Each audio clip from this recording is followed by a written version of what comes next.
Okay, so on this video, I want to talk about what you should do before you go to an auction. Now, there's several steps prior to going, but this is only property specific. So I'm going to talk to you about how to buy right because the money is really in the buy.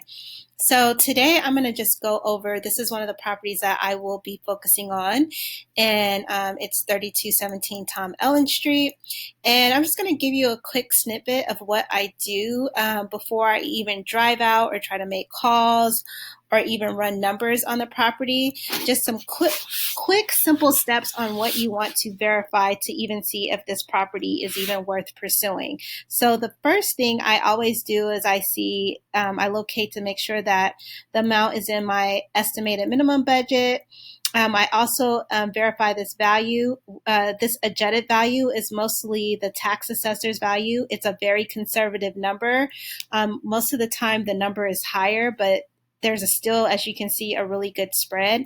But most importantly, what I want to know about this property is who owns it, because I also do overages. So if I'm not able to get this property, I still can help the owners collect the overage. So one of the things that I do is I go to the county assessor's website, and I've already pulled up their information.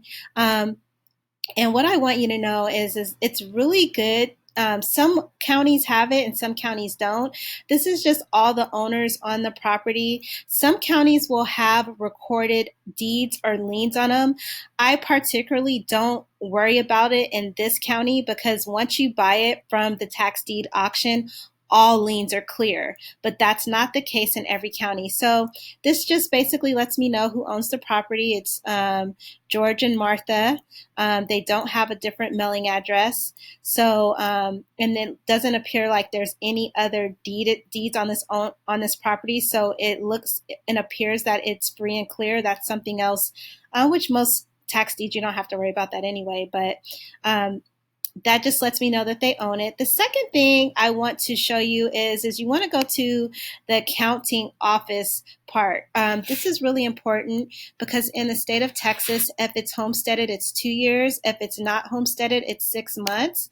So where it says right here, 2020 exemptions, it would have a homestead exemption. Now, every county is different. Some of them have codes.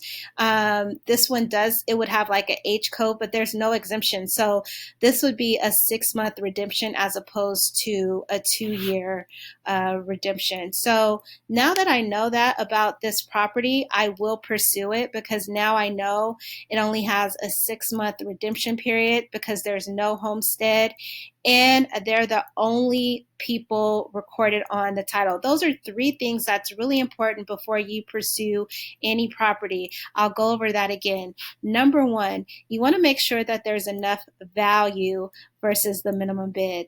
Number 2, you want to know who the actual owners are and if there's other recorded deeds on the property, as like if there's more than one owner. Number 3, you want to know if the property is homesteaded or not. Every county, every state is different, but those are the 3 main things that you would need to know before pursuing a property or pursuing a property at a tax deed auction. This is specifically for tax deed auctions. So hope that helps. If you have any more questions, you can leave it in the comment box. If this was helpful, please subscribe and like the button. Thank you so much for your time.